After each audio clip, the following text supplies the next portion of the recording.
Oy, tingnan nyo, may libreng prutas. Kuha na kayo.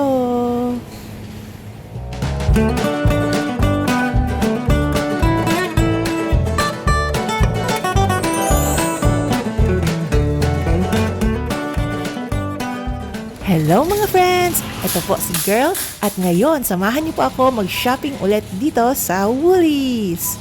Bago na yung design nila dito, ni-renovate nila. Andito na yung mga tinapay.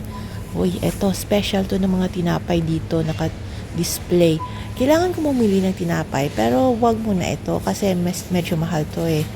Dito muna tayo sa saging. 450 yung Cavendish. Hindi, mas gusto ko yung sa kids na bananas kasi 250 lang yung bunch. Tsaka mas maliit.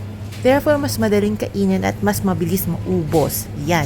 Kuha tayo ng isang bunch. Daan lang muna tayo dito sa soft drinks kasi marami pa dun sa bahay. Pero tingnan nyo, naka half price itong raspberry.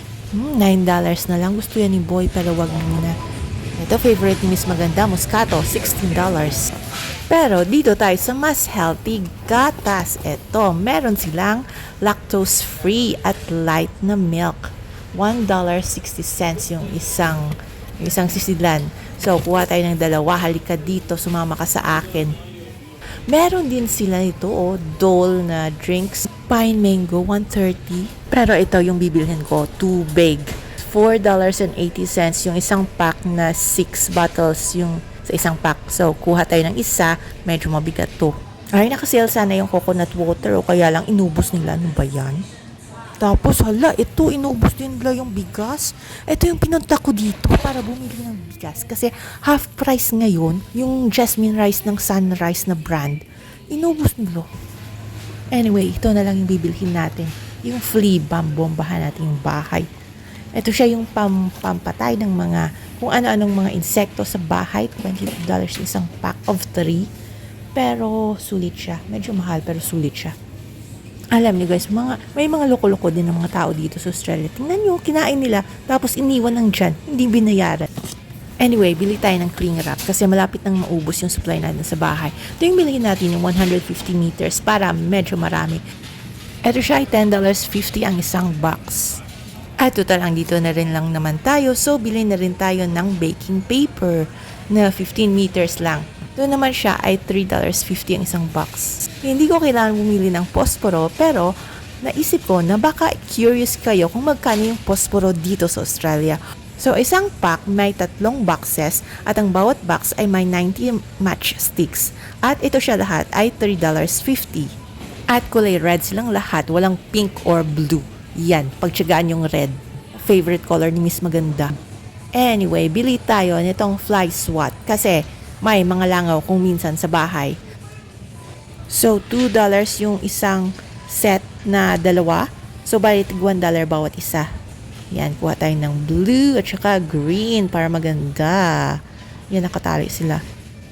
Fly swatter, may panlaban na tayo sa mga langaw na mga bruha sa bahay. At yung supply namin ng paper cups sa bahay ay malapit nang maubos kaya bili tayo ng paper cups. $5.50 ang pack na 60 pieces. Perfect solution pag maraming bisita sa bahay. At bili rin tayo ng baby wipes. $11 ang isang box. Yung isang box ay merong 6 packs na may 80 wipes ang bawat pack. So a total of 480 wipes lahat. At very useful to eh. Pwedeng pampunas sa mesa, pwedeng pampunas sa mukha, kahit ano. Kung bumili ka ng individual na pack na ganito, tig $2 siya. So, makakatipid ka ng $1 pag bumili ka ng nasa box. Ayan. At sino namang loko-loko ang nag-iwan ng ganito dito? Ba yun?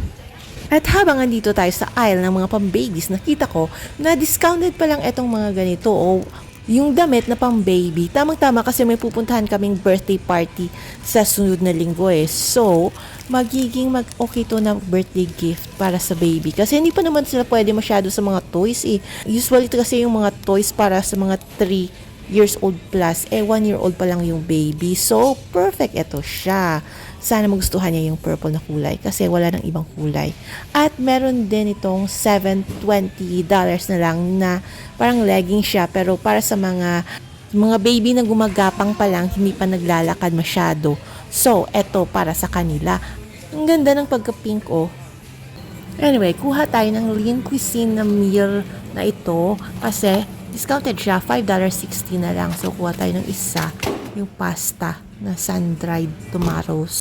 At habang andito ako sa mga meal section, may na-discover ako agogo. Yung agogo kasi sa amin sa Bacolod, ano yan? Yung ice candy. Pero eto, brand ng pagkain. Masubukan nga to, bago kasi to eh. So, ito siya, pumpkin and feta wrap. At meron din silang mga iba't ibang mga flavors dun. So, siguro kung masarap to, next time, subukan natin yung iba. Isa lang muna yung bibilihin natin kasi medyo pricey siya. Oh, ito, hindi ako bibili nito, pero na-amuse lang ako. Meron pala silang ganito, durian na dessert na frozen, parang ice pop. Baka gusto yan ni Boy, pero hindi tayo bibili kasi hindi ko type to. Hala guys, tingnan nyo itong mga vitamins dito sa pinakamababa na shelf. Oh, puno na ng alikabok. Hindi binibili ng mga tao. Kawawa naman sila. Hindi ako bibili niyan. Wala, pinapakita ko lang, na-amuse lang ako. Eto, bili na lang tayo ng Colgate para hindi masyadong pumangit yung ngipin natin. Eto, yung triple action. Yung tag $3.45. Eto yata yung pinakamurang toothpaste dito eh. I mean, na Colgate na brand. Bili rin tayo ng tissues kasi malapit na ang winter at prone na tayo sa mga sipon-sipon. At hindi uso yung panyo dito, kaya bili tayo ng tissues. Kuha tayo ng 2 box at ayoko nitong peach na box. Gusto ko itong blue because I like blue. Anyway, check natin ulit kung may rice. Wala talaga. Wala talaga. Hindi sila nag-restock ng bagong half price na rice.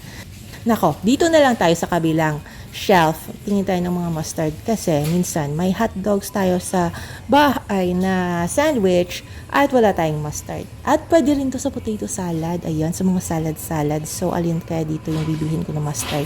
Maraming mapipilian. Ito kaya yung generic lang na Woolies na brand or yung Master Foods? Dito tayo sa mas mura. Kasi nga kuripot tayo. So, dito tayo sa tag $270. Bili rin tayo ng desiccated coconut. Tawag ko dito, desiccated coconut. Ito siya ay $2.80. Panggawa ng coconut macaroons. Pinoy dish. Bili rin tayo ng coconut sugar. Kasi etong si rich kid na si Boy, ay etong paborito niya. $4 naman ito. At buti na lang ay napansin ko itong cream cheese na ito. Kasi gagamitin ko ito sa paggawa ng cheese ice cream. Ito ay $2.90. Uy, may Yakult. Miss ko na ang Yakult. Kuha tayo ng isang pack of 5. $4 lang siya. At dahil naka-sale ngayon ang salmon, kuha tayo ng isang pack kasi ang mahal nito ay pero ang sarap. Kaya bili tayo ng isang pack of salmon. So sa ngayon ay $25 na lang siya. Imbis na $29 yata. So nakasave tayo ng $4. Yung isang pack nito ay may 8 slices ng salmon. So, yung $25 na yan ay para yan sa 1 kilo na salmon, which is yung 8 slices nga. Ayun, $29.50 pala yung original na price niya. So, $4.50 na save natin. At si Boy ay nagpapabili ng luya. So, kuha tayo ng luya. Marami dito. 27 ang 1 kilo ng luya. Pero hindi naman 1 kilo yung bibilhin natin eh. So, kuha tayo ng plastic bag na maliit. Ito siya. Kuha ka dito. Ganyan. Tapos, pong! Ganon. And then, kuha ka dyan ng kung ilang luya yung gusto mong ilagay sa plastic bag mo. So, konti lang yung kailangan natin. Hindi siya 1 kilo. At dahil dadaan tayo dito sa mushrooms, di bili na rin tayo ng mushrooms. Ay, ano ba yan? Konti na lang yung natira. Mga pangit pa. $13.50 yung 1 kilo naman ito. Kuha tayo ng konti lang. Iwan natin mga pangit.